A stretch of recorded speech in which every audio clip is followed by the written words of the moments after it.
Welcome everyone to another weekly local stream here on the YGO from Zero YouTube channel. We've got a fun one in LOD format, which is sort of like a hypothetical format from the DM era, where it uses the cards from Legacy of Darkness with the previous format's ban list, the Joey Pegasus ban list. And it's a format that, we went through in the channel coverage, then we went through in the locals, and some people seem to like it. Fiber format, which is the format that comes after this, which actually uses a new ban list. It is like relatively popular among the DM era formats. So, this format also has its sort of followers as an offshoot of that to an extent. But yeah, it should be fun. And we're just seeing if there are any other people signing up here, because it seems like there are a couple people who, want to potentially play, who have not signed up yet, or who would be interested at least.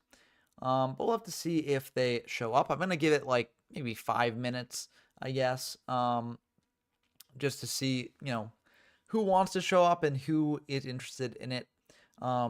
But yeah, it should be good to go back to the DM era for a little bit after being in the 5Ds era for the past couple weeks on the locals and on the videos too, although I have not been producing many videos as I would like to be.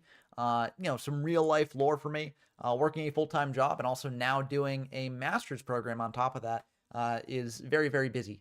Very, very busy stuff. So that's what's been going on with me lately. It's made it so that I haven't had as much time for YouTube videos and the like, but it should still be I'll still be releasing videos, and I think there should be lulls coming in my sort of schoolwork and my regular work. Yeah, so it should be good. Yep, going after that master's. I decided to do it because I was like, you know what, and it's a master's in library science, so I want to be a librarian, and I was like, you know what, I'm just gonna do it. No time like the present to actually sign up for a program like that. And so I've been enjoying it. It's an online program that I'm doing. So yeah, it's been very fun and very interesting to, look at. And yeah, I feel like it's preparing me well for doing a actual librarian career after I get the degree. But yeah, it's just been a lot of work balancing that with a full-time job as well. So yeah, but I still am wanting to make these videos, and so like I'm making the sort of cat guide, going through all the different cards in cat format now, and so I'm sort of setting that up in terms of like laying out where the cards go and when I discuss them, and that should be out sometime relatively soon.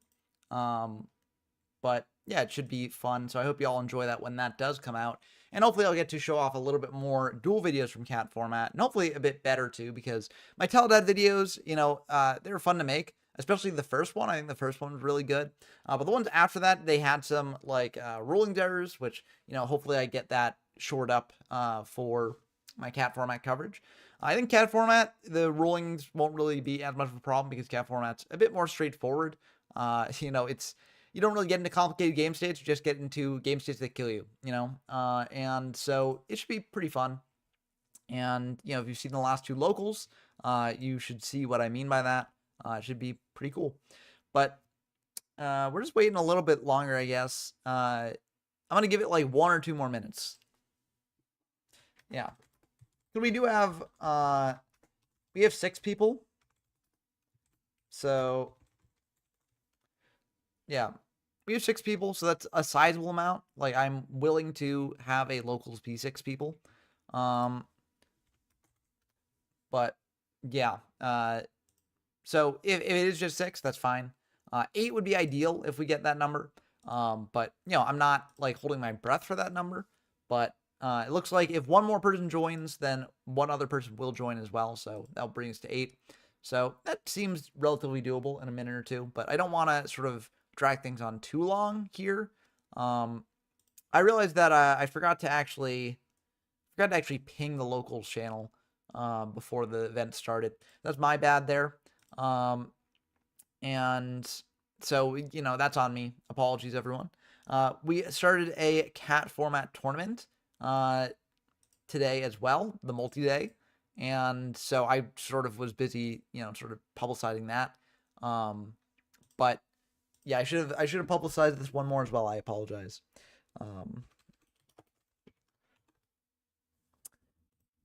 But yeah, it should be fun once it starts. So while we're sort of gearing up to that, sit back, relax, grab a beverage if you need it, grab some food if you need it. And yeah, enjoy the sort of wait for when we start. We'll be starting in like a minute or two, so don't worry. We'll be getting things going very soon, and we'll be getting some live Yu-Gi-Oh! Gameplay here. Some classic retro Yu-Gi-Oh! Gameplay as well for people interested in that sort of thing, which I hope you are if you have happened upon this stream. But, yeah, it seems like we have not gotten another player. So I'm just waiting for... Yeah, I'm just waiting for one more person to send me their list. And then we'll get this party started.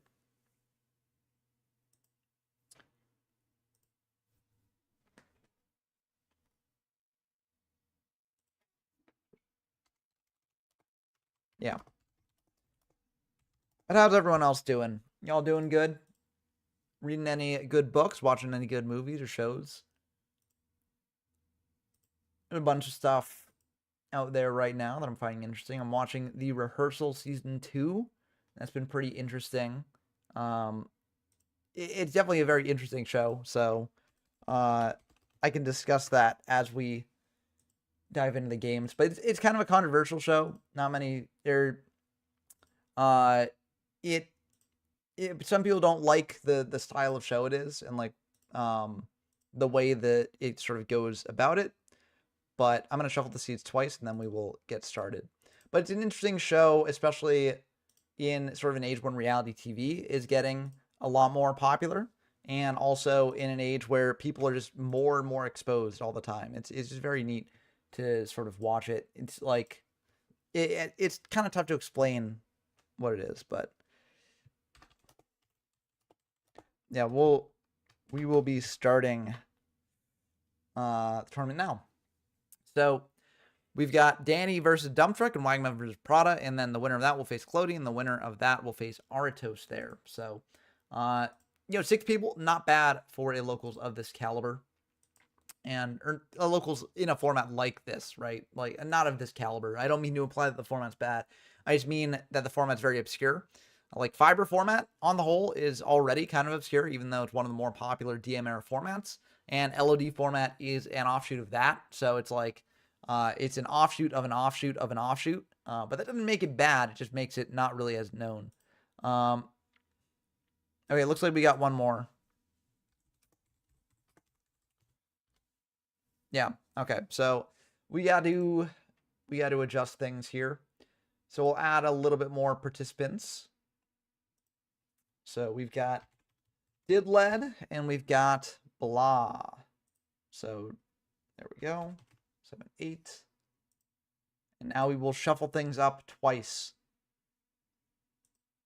1, 2, and now we go to the bracket, and things should be nice and even. Okay.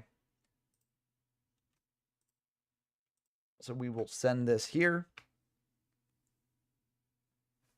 Okay, and now we should be good. So we did get 8. I'm happy we got 8. This balances things out pretty evenly there. Then we can dive in to some games. Ooh, Buff Adam Sandler versus Pyro Zombie. Those are 2 very interesting names. I just want to see what's going on here. Looks like we might have some Treasure format or Critter format. Very cool. Happy to see some even older Yu-Gi-Oh going on with the Curry Box there. Very funny. This could also be a Prog series as well. So they could be doing that.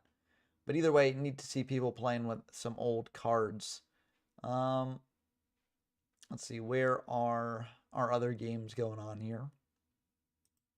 I don't know, but I'm just going to dive back into this. Soloming a Saiyan game makes sense. Don't want to get the search. I assume that was the summon and not... You can't solemn the effect, so... yeah. Hopefully they played that correctly. The games are up. Blazon56 says wait. Okay, I'm waiting. What am I waiting for? Bikuri Box. Yeah. I am very curious about what that game was. And a Witch's Apprentice and Stim Pack. This could be some critter gameplay here. But could be a prog series. I don't know. It'll be interesting. But we've got a game in the locals to check in on, so we should probably start with that. Well, I'm having an open with the classic pot into duo. The classic goat combo that haunts people's nightmares. But, you know, it's been around before that as well. I think it's actually less oppressive in some of the earlier formats where you have more power cards to sort of balance it out. But yeah, Bikuri Box is OP. You can spell summon it with Dark Calling. I didn't realize you could spell summon it with Dark Calling. It is a Dark Fiend. So that's pretty neat. But yeah, with Dark Calling, it makes it definitely very OP. You can also use Future Fusion to send the materials to grave first and then go for Dark Calling. So it's even better there. Just crazy card all around. We see a duo and pot combo from Gaviba Blondie in response. So, you know, both players, fair play. You know, they got to snipe the other player's hand a bit. The hand for Wagamuffin here is Raigeki Mirror Force. So, Gaviba Blondie gets to send back one of those. Probably Raigeki. I feel like Mirror Force is more play-aroundable. Unless Gaviba Blondie wants to go for some aggressive pushes and stuff. But, yeah. I'm just going to check on a deck to make sure it looks good. And this looks good to me. Yes. Yep. Okay, so Exiled Force just hidden in for 1,000, seems like. MST hitting an IO. Very good there. Did they shuffle back? Oh, no, they shuffled back Mirror. Okay, so they left the Raigeki because IO's up. I feel like that kind of telegraphs IO a little bit, and if Wagamuffin had MSTs, then that would be bad for leaving them with the Raigeki. But it seems like they're not going to use that yet because, you know, why would you Raigeki a lone Exiled Force? It's just poking in for 1,000 each turn. Yes, that can be a bit bad if it goes on for too long, but for now, you can sort of like let it happen, hope to draw a monster to beat over it. So looks like Wagamuffin is not drawn into those monsters, unfortunately. Harpies on the back row is going to be pretty brutal here, hitting a TT and that Mirror Force, which they must have redrawn into because Mirror Force is limited in this format. Another 1,000 poke pass back. I feel like, honestly, you don't need to set the Mirror Force when you have the TT up there, but looks like they went for it anyways. Kaiku coming down, beating over the Exiled Force there, being able to banish 2 cards from the grave. This is before Kaiku was errated to basically only banish monsters. I say errata, but really it was correcting the mistranslation that was originally on the card. But yeah, so in this format, you can actually banish spells as well. Premat here is going to bring back that Exiled Force. And that might have been the better thing to do, banish the Exiled and the Rat there to prevent a play like this from happening, especially when Injection Fairy Lily comes down here. A normal summon is not okay. Well, Reborn also does it, and that will do it there. So I wonder what would have happened if Wagamuffin had actually banished both monsters. I think it would have made more sense to banish both monsters because they'd have to get like Magician of Faith exactly to get back the pot, which, you know, is something they could do. But Reborn or Premat could bring back an out to the Kaiku. And so, you know, kind of want to banish both of those. But, I mean, that was sort of a worst-case scenario for Wagamuffin there. I think they probably could have played around a little bit more. Let's see. Run from Red and Danny Droid are playing now as well. Fisher on the Injection Fairy Lily, getting rid of that. Injection Fairy Lily at 3 in this format. That's part of what makes this format so crazy. Exiled Force also at 3. So Rat Box is a very common deck in this format because there's just so many good rat targets. You can play Last Will. You can play Creature Swap. Duo is maybe the best card that Run for Red could have gotten here, hitting an Ashura Priest and a Yatagarasu, hitting 2 Spirits, so wasn't really much Danny could have done to play around that there. Tomato attacking in for 1,400, and Danny's in a very rough spot. They're dead to Injecting Fairy Lilies, but also they've got no cards. Is Gearfried good in this format? That's a very good question, Blazon. And there are some duelists who might be able to give us an answer here based on what they're playing. I'm actually going to dive into that one right now because I feel like the tomato hitting in might, you know, not really be as informative as the Gearfried deck. but it looks like History of YGO1 has the Lily out, and they are playing Gearfried here. So we'll have to see how they do here. It seems like they got some very good cards. Graceful, Pot, Comfy. Like, that's a lot of good stuff there. So, yeah, that's pretty powerful. Raigeki coming down. Will there be an IO in the back row? No IO. MST on one of the back row cards. Holding that MST before the Raigeki. Blast with Chain is indeed legal. So they have Blast with Chain and Gearfried, so you can do stuff with that. And now, as a note, his reward 1 down to 2,500, which makes it precarious to use an Injection Fairy Lily into that rat. So they might not want to do that, although they do have 5 cards in hand, which is a fair bit. They got a fair bit of options there. They're going to go for Dark Hole on the rat. And what else are they going to do here? They don't have 2 Injection Fairy Lily activations, so it might be tough for them to actually assemble lethal. But if they've got Bazoo and like a Reborn card to bring back the Lily, then they could potentially make something work. Or Reborn Pre-Mat and then a monster. But it looks like they're going to Reborn the Gearfried there. And then maybe Pre-Mat the Lily. Nope, just Reborn the Gearfried, attacking in for 18. Makes sense because if you attack him with Lily, it's a bit risky. So you don't necessarily want to do that. You want to just do Gearfried, which also played around Snatch Steal a little bit better. We'll have to see if Arutos has a way to deal with that. I feel like they probably don't have Snatch Steal, or else they probably would have gone for that last turn and won the game. But we'll have to see. Sinister Serpent getting added back to hand. I didn't want to mention it last turn because, sometimes people are listening and that can maybe give them a sort of hint as to what to do that maybe they wouldn't have had otherwise. So I generally try not to mention it when watching, unless it like really comes up. But yeah, that Fiber Charge is going to be pretty good there. Double Graceful also in this format, which is kind of nuts. Double Graceful was around for, not like an incredibly large amount of time, but it is kind of wild that it lasted more than one format, semi-limited.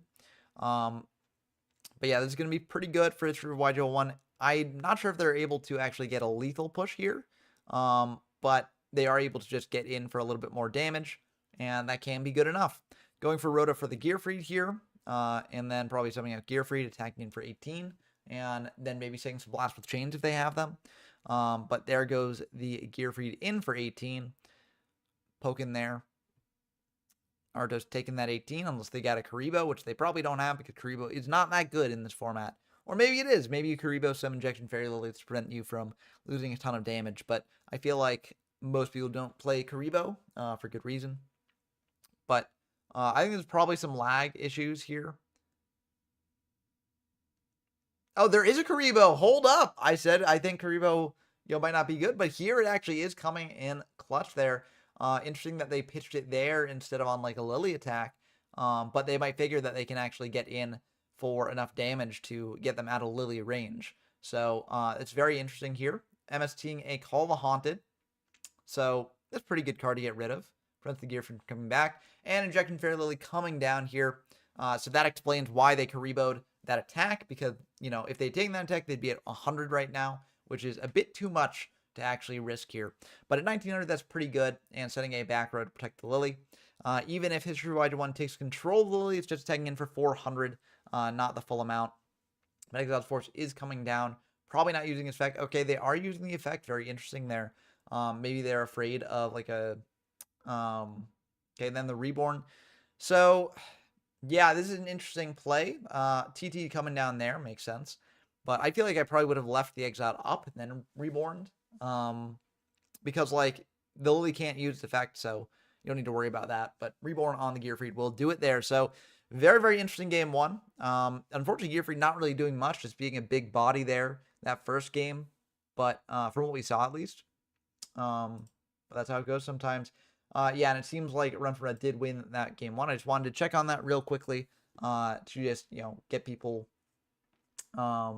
closure there if you were worried about that.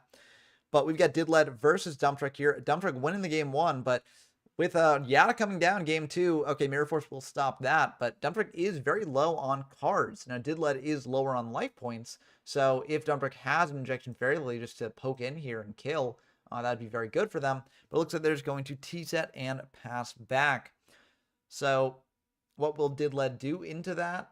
Exiled Force will come down, so Exiled Force will pop the set monster, popping a Fiber Jar, very, very good for Didled there. Now they maintain the card advantage that they got. Although, as a note, Fiber Jar is at 3 copies in this format, so you can play more than one of it. Rhoda probably for another Exiled Force there to pop the set again. Yeah, I mean, this format is just kind of wild. And the nice thing about it is that, like, there's nothing, like, too broken in Legacy of Darkness. So, like, you know, except for, like, triple fiber shenanigans, I'd say. And maybe triple Lily as well. Graceful here, very, very good if it goes through, and it will indeed go through. Drawing 3, pitching 2. It's still only 1 card for Dump Truck, but it does let them see a bit more of their deck and see exactly what they might need to deal with Didled here. So they're going to pitch a Raigeki and a Scapegoat. Very interesting pitching the Scapegoat. I might have taken that just for the ability to survive a bit longer, but if they've got a Fiber Jar here, I don't think it hurts to, you know, set the Fiber Jar and go for that. But there's the third Rhoda for an Exiled Force here, potentially. Gearfried instead. Okay, so I don't know. Maybe they're just like Fiber isn't real. But it looks like they're going to hit into a Tomato. I don't know about that. I feel like I would have gone for Exiled there on the set. I mean, yes, third Fiber is unlikely, but if it's something like Tomato, for instance, then you want to get rid of it. Maybe they didn't have any other monsters, so they wanted to get the Gearfried just to have a guy. But I don't know. It's a bit iffy to me, I think.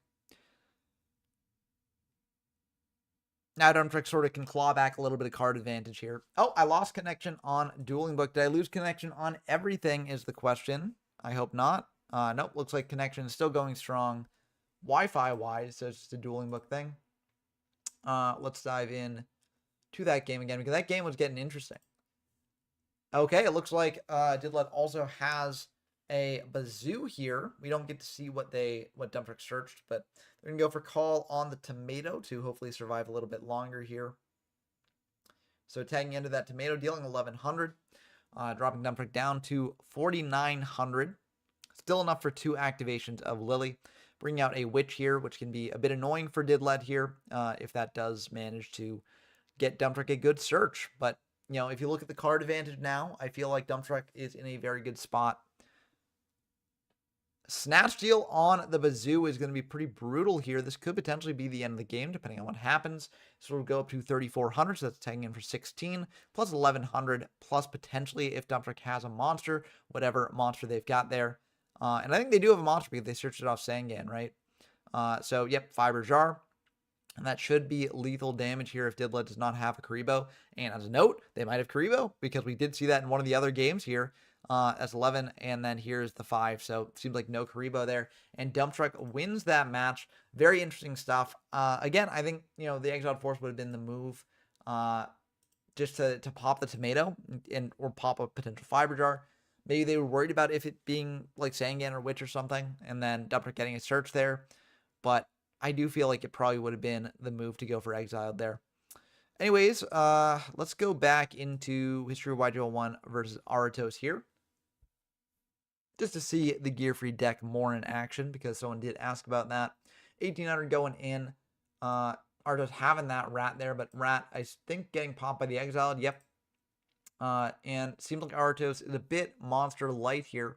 They're going to set one, and History of YGL1 probably thinking about whether to blast with Chain, that new set in the end phase here. Looks like they are going to do that. This is a bit risky because MST, the way that works is you can actually activate the turn it is set. So if that new set is an MST, they can chain it, but it looks like it's just a Snatch Steal. Not really that useful against the Gearfried here. So, you know, probably a fine thing for Aratos to lose. But they are dropping down in life points pretty quickly. They're now down to 1 activation of Injection Fairy Lily, which is obviously not ideal for them. But we'll have to see what they're able to pull off here. Fisher on the Gearfried is going to be pretty decent here if that does go through, and it does indeed go through. And we'll have to see if that's a set Fiber Jar. That would be pretty brutal. We have Fiber Jar coming down. And now History of YGL1 can get into a potential, Injection Fairy Lily here. They win the game, most likely, although we have seen Karibo from Aratos in that game 1, and they might indeed have it in this game 2 as well. But everything getting shoveled back with triple Injection Fairy Lily. It's not the least likely thing in the world to see one, especially with double Graceful as well. So that'll get all shuffled up and drawing 5. And then here we go. Aratos shuffling up everything as well. Isn't triple Fiber Jar so fun? I think it's fun. And then Aratos drawing as well. Looks like History Wide 1 did not have the Lily, or else they probably would have just slammed it down, attacked in. Although they could be potentially playing a bit safe because of Karibo. That is an option. Seems like they got no monsters whatsoever. Okay, very interesting stuff. So it seems like that Fiber Jar did not pay off for History of YGO1. I think it still made sense to go for it. But unfortunately for them, it did not pay off. Graceful coming down there, that will be fine. No IO in the back row for History of YGO1, or they're just saving it for something else. Although generally you do want to use it on the first Graceful in case Artos draws into an MST to like insulate their other spell plays. But yeah. Now Artos has to think about what to pitch. They're pitching a Fiber Jar and a Lily. Very interesting pitching the Lily, but going for a Tomato here instead. And attacking in for 14. Will that go through? It looks like it will indeed go through. And now in main 2, going for a Comfy here. Makes sense why they didn't go for Lily. If you want to use the Comfy as well, you get pretty low in life points if that all goes through. Hitting a Dark Hole there. So that means no Raigeki in History of YG1's hand, most likely. But yeah, it's a pretty good thing to hit. History of YG1 drawing a monster here, setting that, passing back. Artos, what are they going to do? Do they have like an Exiled Force or something to deal with the set? Or are they just going to attack into it? If it's a Fiber Jar, it's not the worst thing in the world to hit into, because then they get sort of priority in what they do there. But looks like they're going to go for another Tomato. And then go for Raigeki here on the set Serpent. So not ideal for Artos, just hitting a Serpent. But, this will be ideal for dropping History of YG1 down below the 2,000 life point threshold needed for Lily. And Artos is in a very good spot. They're set up to potentially kill History of YG1 in the following turn, depending on what History of YG1 has. They are going to grab back the Serpent, which you kind of need to do, but it's still kind of risky because if you don't have another monster besides Serpent, your best play is to bluff set Serpent, and that's not necessarily the best because Artos will probably just attack into it anyways. So we'll have to see what History of YG1 does here. They're going to go for a Reborn to insulate themselves a little bit more. Probably Lily in defense mode. Yep, that is indeed what they're going to do. That does wall off the Tomato. And then the question remains, are they going to set the Serpent? It looks like they're going to tribute that for a Jinzo. So I wonder if that was in the hand before. I assume it would be. I assume the draw was Reborn. That'd be my guess. But yeah, Jinzo attacking into a Tomato. Tomato getting to bring out another Tomato. And passing back to Artos here. If Artos has a Change of Heart or a Snatch Steal, that's the end of the game. And it looks like they do. So unless there's a Scapegoat here, that is going to do it for this game. And it looks like History of YG1 typing in chat. And yeah, I mean, it does happen, breaking off Fiber Jar, It is a hard reset, so like it can happen, right? Just like you can brick in a regular game, you can brick off of a Fiber Jar. So the format is very heavy on Joey cards, as Blazon56 says, which honestly is a fun thing. As someone who loved Joey as a kid and still loves him now, I think that's really neat. But it looks like in terms of the games that are wrapped up, it looks like Prada won against Danny and Artos won against History of YG1. So let's put those in here. Am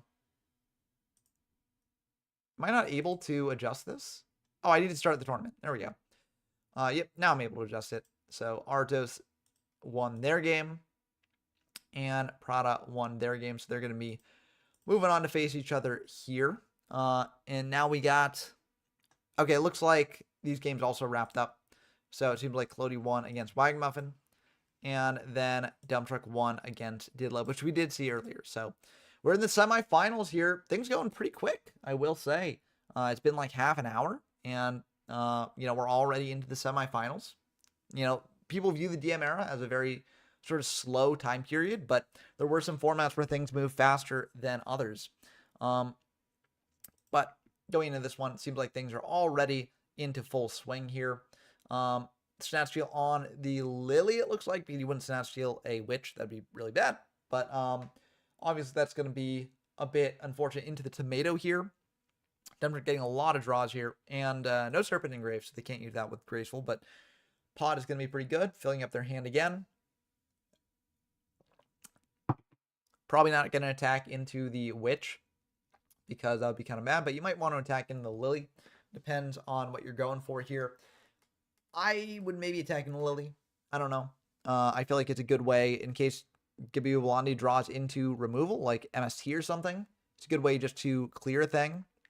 And then because it basically does clear it. Like, Gibi Blondie could pay the 2,000, and then Dumptrick could take 2,000 as well. But then they could bring out another tomato, and then attacking Lily again. And if we're talking about that sort of trading of life points, Dumptrick does win that in the end. Because they're at 9,000 versus Gibi Blondie's 5,900. So, for me personally, I would go for that. But Luzbell says, was summoning Jinzo while having backer the correct play?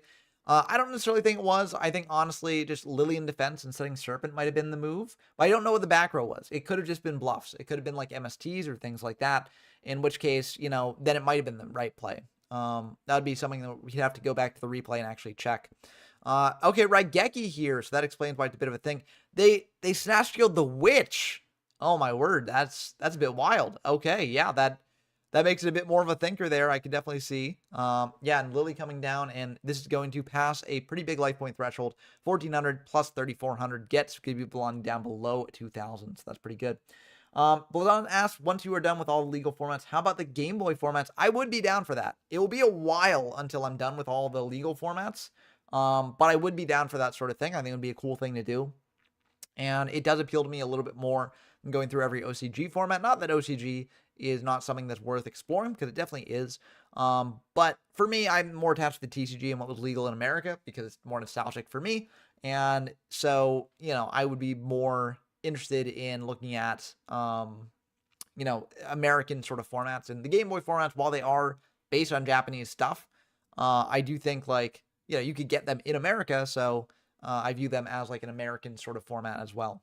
But yeah, I mean, there are some OCG stuff that are pretty interesting. Like, I'm not saying like, it would be bad to look through all the OCG formats, but for me personally, it's not like what appeals to me,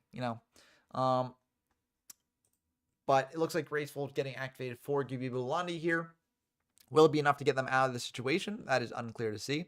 But yeah, Forceful is going to be pretty good here. Getting a peek at the hand, seeing a Harpies and a Morphing Jar. Very interesting stuff there. I feel like it depends on what Gibi Blondie's got. The Harpies could be the move, but it looks like they're going to do Morphing Jar right now, which makes sense. Although you could potentially, if they set Morphing Jar, you can have the read that it is Morphing Jar and just attack into it. But they're going to set one which is clearly trying to bait the Harpies. Harpies will still come down because, now that Gibi Blondie knows about it, not really a reason to hold it. But Cyberjar getting flipped up here, popping that Rat, and trying to go for a potential lethal line for Dump Truck, or just getting a bunch of cards. Chain Energy, that is nasty. That is nasty, nasty work there. Yeah, this is going to be kind of rough for Gibi Blondie here, because Chain Energy can come down, and, I mean, that's just not going to be good. Not going to be good at all. Lily in attack mode here. So, it can attack over your opponent's Lily if you want to, but you might not even need to do that because you're just going to flip Chain Energy and go from there probably. Maybe you attack into it. I don't know. It just feels so bad to attack into it, especially when you're activating Chain Energy. But we haven't seen a normal summon out of Dump Truck yet, and they have one more card in hand. Or no, that was... Yeah, they drew one card. So, yeah, they've got one unknown card in hand. So, it's unclear exactly what they're going to do, or if they have a lethal push. If they've got a monster in hand, then they can just summon out that monster, creature swap it into the set Lily, and then Lily over it. But it looks like they're just going to set 3, set 4, activate Chain Energy, and leave it at that, which, honestly, probably good enough. Again, any monster that they draw is just lethal damage. Looks like MST coming down on that Chain Energy, so that will indeed stop that. Gibi Blondie is at 600 life points, though, very, very low. But if they've got a Heavy Storm, then that'd be good for them. But, people don't often play Heavy Storm, like, too often in this format, because you got Harpies, and then MST is a much better card than Harpies and Heavy a lot of the time, which sounds crazy, but it is true in this format where you've got IO, you've got Snatch Steal, you've got a lot of things that you want to be reacting to as opposed to trying to hit preemptively or something. So, yeah, MST is generally a little bit better.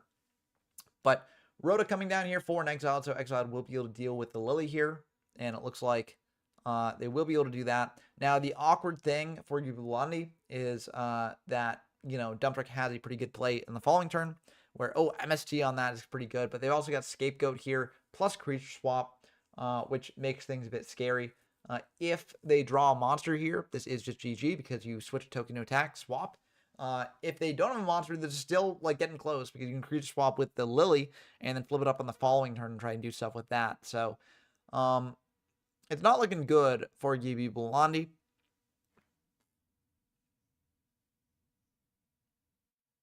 Okay, Dumtrick's setting, so they're not going for the creature swap play yet, figuring, okay, I can just do that whenever, which I do think makes some sense as well. Looks like Gibi Bellandi's setting another monster here. But will it be enough? Dumtrick doesn't need any monster. Okay, Change of Heart will do it. Yep, so you Change of Heart 1 and flip that up and then go for a creature swap play here, and that will do it. And yeah, if you're Gibi Bellandi, you probably just scoop it up there to not reveal any more monsters that you might have. So very interesting end to the game one there. Dumtrick playing sort of like interesting burn deck, which makes sense in this format where Lily is so dominant. Let's jump into Run from Red versus Aratos here. Very interesting game state here as well. Seems like this game's been going on for quite a bit. Very neat with that Serpent and attack. Seems like that's been creature swapped. The Karibo coming down, though, to save Aratos here. But might not be enough with this board. But Run for Red is also very low. So it could go either way, honestly, here. Oh, damn. So that's going to be the end of the game. Aratos not drawing what they need there to get over that exiled. And that's going to do it. So, yeah, that was very, very close. Very, very intense game there that we missed. But, you know, I can only see one game at a time, unfortunately. So, apologies for that. But I think that this Dumtrick versus Gibi Bellandi game was also really interesting to see. So, if you're interested in this game or this format here, head over to the YGF from Zero Discord server where you can play them. You can also play them on the Fiberjar Discord server, which I don't have linked below, but you can find links to that in the YGF from Zero Discord server as well there. So let's jump in, and we'll just see whichever one of these finishes siding first. Let's see. Okay, looks like this one is finished siding first, so we'll dive into this one. There goes a duo. Duo ripping apart the hand. Taking a duo and a snatch steal. Okay. If you're pitching a snatch steal off duo, then the rest of your hand must be pretty good. And then Gibi Bellandi doing the classic T set. Oh, or an L set here. L set pass. Classic L set. Knock here coming down. Knock very good, but IO coming down to stop that. Exiled Force will still be able to get rid of the set, but IO is now up, which makes things a little bit more awkward for Dumtrick here. Gibi Bellandi knows now that there's no MST in Dumtrick's hand, or else that probably would have been MST in response to the order. And Gibi Bellandi is paying for that order, leaving it up. I mean, the chip damage could actually come back to bite them later, but, you know, you do what you have to do if you want to keep Dumtrick off of any powerful spells they might have here. Dumtrick just passing back, and Call the Haunted on the Rat is going to be a bit annoying for them here. TT on the Rat there, so that will stop that from coming through, which I think makes sense. But we have to see if Gibi Bellandi has some other monsters here. They are going to pay 7 yet again, and they're going to pass back. So they are taking damage every turn, which, you know, when you have an IO up on sort of like a blank board state, it can be kind of awkward to just keep paying for it. But, you know, if you want to keep your opponent off those spells, you kind of need to do what you got to do. IO is dropped here, so now they can activate spells. They're going to go for Reborn, probably on Dumtrick's Exiled. No, their own Rat. Okay, very interesting stuff there. MST on the back row there. What is it going to be? It's going to be a pre-mat there. Okay. And then Knock on the set. So that explains why they went for the Rat instead of the Exile. So now Rat can beat in to Dumtrick here. Poking in for 14. Dumtrick very low in cards compared to Gibi Bellandi here. So not looking the best for them here. And Gibi Bellandi just going to pass back. Might have been worth keeping the pre-mat in hand, honestly. Just to have it there to bring back Exile. But it wouldn't really matter too much with the MST if Gibi Bellandi had set that, which they might have done. Swap here on the Rat. That's going to get Mirror Force, but that Germ's still around, so it is kind of awkward there. I would have potentially done it after the Germ had been attacked over, But it looks like they got a tribute for that, so that explains why they did it that way. Jinzo coming down, attacking for 24. Getting Dumbtruck below Goopy Blondie here. That probably also explains a little bit why the order was remained up, because Goopy Blondie probably figured, okay, I can just summon a Jinzo and shut it off myself. Rack coming down here as well, and that's going to be 3,800 coming in hot. It's going to be pretty bad for Dumbtruck, who plays Chain Energy in their deck. I'm not sure if they kept it in or not, but Chain Energy is now dead for them because you can't activate that or else it shuts off everything else. MST on their back row hitting a TT there, and that's going to be the end of the game. So, yeah, kind of a brutal game there for Dumbtruck. IO put in a fair amount of work, but on top of that, they didn't really draw what they needed to in terms of the monsters. So I don't really think that was an IO game there. I think it was more just, luck of the draw. And Run for Red versus Artos. Let's dive into this one as well. Okay, it seems like a Mirror Force has been used up. A lot of stuff has been used up. Mirror Force used up on both sides. Dark Hole coming down to hit the tomato there, getting it off the field. Artis is lower on life points here, but that's not the end of the world in this format. Lily coming down, and this should even things out a little bit.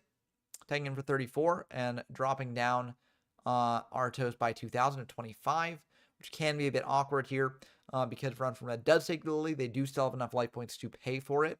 So it's going to be a bit tough there. Sorry, this is stupid. That doesn't sound good for Artos here. IO is gone. So, yeah, it will be kind of rough if they've got a way to take the Lily and attack in. They're thinking about it. Graceful. Oh, no. Graceful is going to be pretty rough here. Drawing 3, pitching 2. Yeah, that's pretty brutal. Pretty brutal. Pitching a Sangan and one more. Pitching a Dark Hole as well. I mean, they got to have a way to deal with the Lily or use it to their advantage. Reborn here for what? Their Lily. Okay. Now, if you're Artos, you probably have the read that they've got some way to remove your Lily or take it because, because Dark Hole was pitched. So you have to know that that's coming there. But do they have a way to stop the Lily attacking in? It looked like they're a Karibo. Now it's just going to be the end of the game. So Run for Red does win. And yeah, brutal stuff there. There's the Karibo. Karibo. And yeah, unfortunately they didn't have the last Karibo there. So rough stuff for Artos. But Run for Red is going to move on to the finals where they will face the winner of this game. And oh my word, that's going to be a lot. But unfortunately not enough.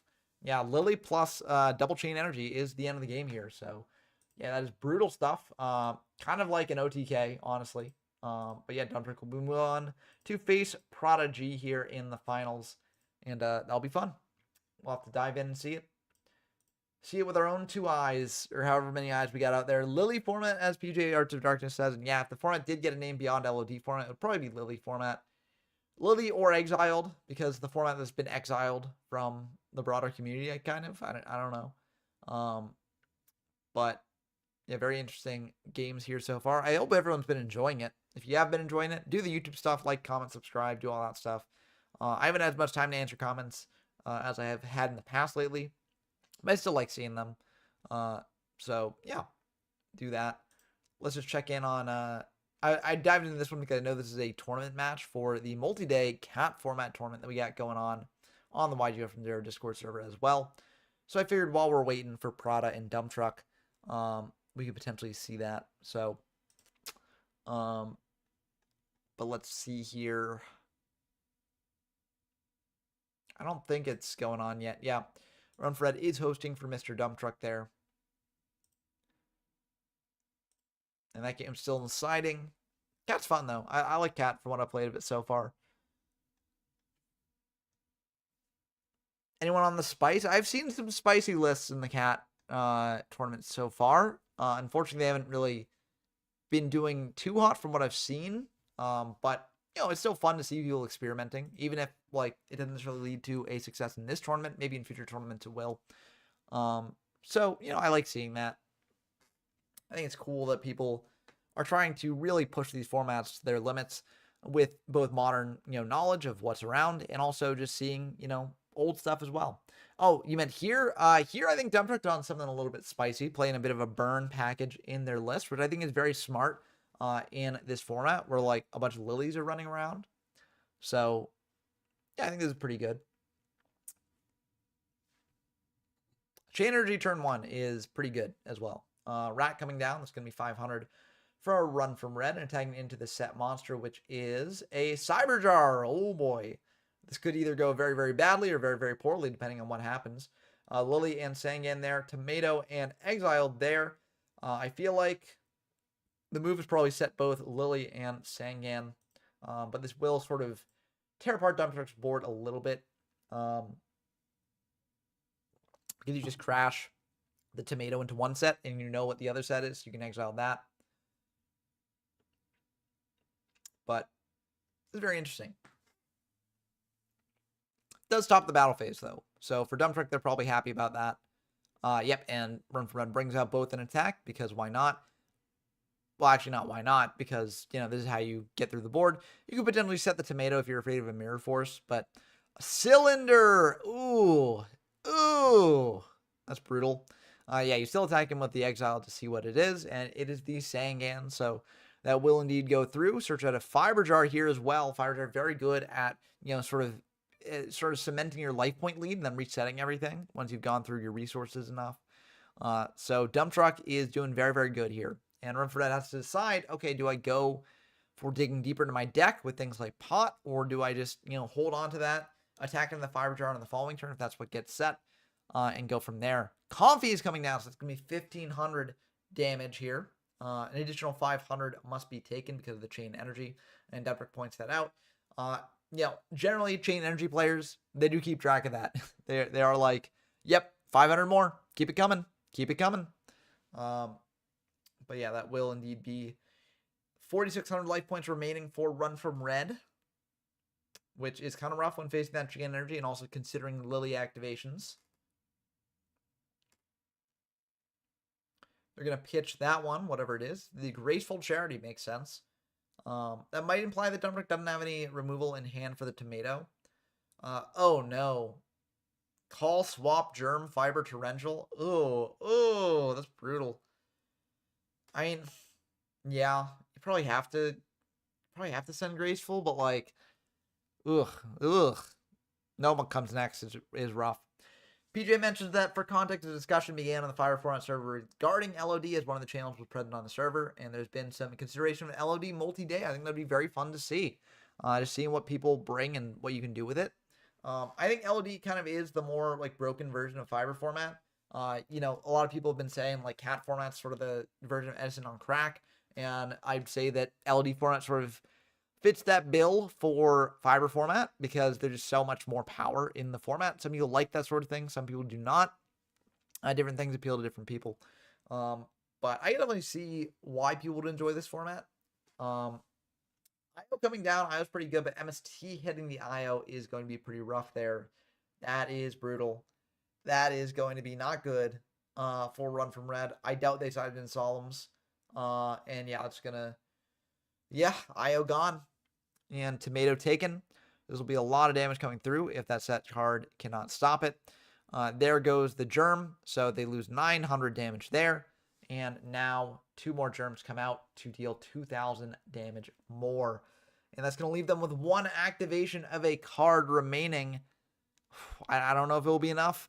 Setting 2, passing back. So that must be the TT and the call probably. So, yeah, I don't think this is looking good for Run from Red. I don't think that it's looking good at all. Oh, no. If they can clear the Chain Energy, at least they have something to do, but clearing the Chain Energy drops them down to 200, so any Germ attack in kills them. So, it's just, Dump Truck's got such a checkmate here. Yeah, it's just, you know, saying, okay, I can't do anything about that. I think that makes sense. And as PJ said, it would be interesting to see what happens, even if it's degenerate. I agree. I think that the style deck that Dump Truck is playing makes a lot of sense. I think it's very good at dealing with the current like Ratbox lists that are sort of running around as the sort of de facto main deck. And I'm curious to see if people would then bring in things to stop this sort of burn package, because once you've been burned by it once, you're probably going to try and, you know, have things to prevent it from happening again. But Whether that is doable or not remains to be seen. So it'll just be interesting to watch what happens there.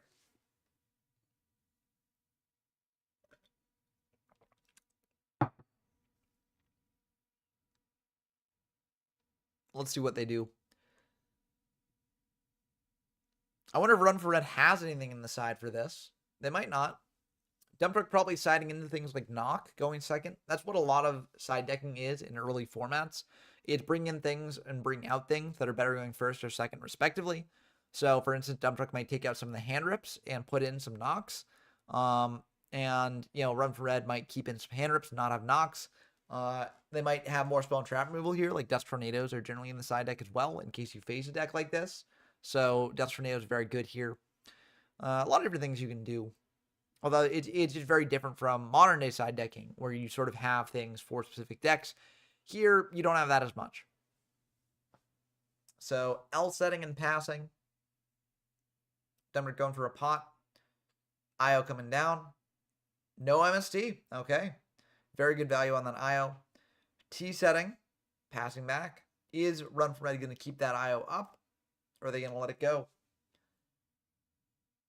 They're letting it go. Okay. I don't hate that, especially if they've got good spells in hand. Knock here coming down. So they did bring in a knock. I guess against Dump Truck's deck, it does make some sense. Hitting a Cyberjar here. Run for Red shuffling their deck. They don't have a Cyberjar. But still good hit. Good hit there. Serpentine Princess coming down. And there goes the Fiber Jar. So this is a fun little combo you can do. Summon that Serpentine Princess, shuffle it back with Fiber Jar. And then, you can potentially get out something good. I think Lily is a level 3, so you can bring out a Lily for free from the deck. It does cost your normal summon here in this case, but that is pretty neat. And also, Serpentine Princess does have 2k defense, so it does actually, get to be a wall if you need it to be. So, PJ mentions that there have been some burn innovation happening in multiple DM formats, Yada, Vampire, Chaos. And I think that makes sense because burn is a fairly good deck. It is a deck that if you know how to play against it, becomes a bit less good, but it is still strong on its own merits there. So it is important to sort of innovate with it, see what you can do to push it further. And it's been cool to see people, embracing it a bit more. Of course, some people will not like that burn's getting better in these formats because some people don't like facing burn, but I think it's interesting to have, and it's cool to see that style of play represented a bit more. I don't think it really ever super takes over a format entirely, because if it ever does, then you can bring in things for the main deck to deal with that stuff. It's kind of like how in a lot of Stein formats, Threatening Roar makes its way to the main deck. And, while people don't like Stein formats in general, again, there are ways to deal with that sort of deck, right? So, it's just the ebb and flow of these formats, as you adjust your decks further to see what happens. But Painful Choice is going to be very interesting here, sending the 3 hand rips, a heavy, and an Imperial Order. And Dump Truck's going to give them the heavy, very interesting choice there, but I think it does make some sense. IO, Duo, Comfy, and Forceful are problems for Dump Truck on this turn or next turn, and heavy is not a problem for them right now. And they can even potentially play around it as well. So, sending 2 passing back. So one of them might be the Pro Set heavy, or this could just be like 2 MSTs. It could be Jar of Greeds. It could be a bunch of different things here. Although I doubt you bring in Jar of Greed against something like a burn deck playing Chain Energy, because it's just 500 more damage that you're taking to draw deeper into your deck. Graceful pitching a TT and a Germ. Going for a Forceful here, getting a peek of the hand, seeing if that heavy is indeed Pro Set. Yeah, and they're going to send back the Rat. Okay. And leaving them with 2 unknown cards in hand there. MST on one of the back row, hitting a knock. So if they didn't see heavy in hand, that means the heavy is the set right there. Going for, oh my goodness. This is lethal if that is not a set heavy. Yeah, that is... Yep, the set would be heavy. So yeah. Damn, that's wild. Okay. That's pretty good. And I mean, this is again some of the crazy stuff you can do in this format. I mean, you could have done this probably in a non-LOD format, right? But it is still crazy that you can do this here too, more consistently. PJ says, shameless plug, speaking of Stein formats, Reaper multi-day starting in less than a week from now. That'd be very cool to see. Reaper is a cool format. I have a soft spot for it in my heart because it's where I started playing online Yu-Gi-Oh! Online retro Yu-Gi-Oh! Especially. So yeah, I recommend checking it out. Is a format that is sort of I don't want to say fallen from grace, but like it definitely had its high point when it was promoted by like MBT. Now it's not really as played as much because people don't like the format that it is versus the format that was sort of expected to be. But it is still a format that you can play, and some people do still like it. So I encourage you to try it out if you're interested in that sort of thing. But anyways, that's going to do it for this stream. A nice and tight locals, under an hour. Very, very cool stuff. I hope you all enjoyed it always. Until next time, I've been Ben from YGO from Zero. And actually, I might spin a wheel before we go just to sort of just to see what format we play next, because next locals is not before a tournament. So, you know, it's an open slot. So actually, let's do that. Let's spin a wheel. Let me just go to Scene Cam while I set up the wheel here on Wheel Decide. Okay. Actually, I can go senior just to show. So this is the wheel that I have. I've been doing this for Wheel Wednesdays, and let's actually take out some of the let's take out, first of all, like popular formats like GOAT. And let's take out Edison as well, because I don't think those formats necessarily need more exposure. Also, let's take out all the formats that I haven't covered yet. So I guess that includes Edison. But we'll take out, you know, all the formats after. Although it would be kind of cool to see like locals that sort of went into the future a bit. That'd be neat. But yeah, let me know if you're interested in that sort of thing. But yeah, that was definitely crazy. Very, very dangerous dump truck. Very, very dangerous. But dump truck's a dangerous player. And yeah, definitely Sakin, but Sakin's a part of the game, you know. So let's add some formats here. Let's add LOB, not cat. We don't need two cats. Let's add MRD. Looks like it saved my things from last time. MRL, PSV, LON, LOD. We could repeat, although honestly, if I spin LOD, I might switch it up just so we don't get two in a row. DCR, IOC, Amsterdam for Clody. And then I think that's it for the formats here. Yeah, I think that's it. Because all the others are covered, I believe. Okay, so we're going to apply those wheel changes. And here we go. We got a nice wheel here. Where will it land? Who can say? But we'll have to see what happens. I'm going to spin it once and see where it falls, and that'll be the next local format. Okay, I'm going to spin it again. We've got a lot of cat locals. We don't need another cat locals right now. So I probably should have taken that off the list. But treasure format. Next week's locals will be in treasure format. It's a fun one from the early DM era. So yeah, let's dive into that, see how it goes. So it's kind of wild that you didn't resolve Fiber Jar Dump Truck. Because that card's just run around everywhere. 3 Fiber Jar. It's nuts. But yeah, I mean, especially in a burn deck, it's very good. But yeah, treasure format will be fun. I hope you all enjoy it. Stay tuned next week. Not same bat time, same bat channel. It'll be probably on Saturday, maybe. Depends on what my sort of plans are that weekend. It's not set in stone exactly, but yeah. So anyways, we got treasure going on, and that'll be fun. But yeah, Serpentine Princess, very, very cool Prada. I like to see that tech. And it did come up, so maybe if you will experiment with it a little bit more, definitely better in LOD format than something like Fiber format, where it's a lot harder to set up. But yeah, it's still a cool card, 2K Defender, and gets a nice benefit when Fiber Jar is activated. But that's going to do it for me. I hope you enjoyed as always. Yeah, and until next time, I've been Ben from YGO from Zero, signing off. Peace.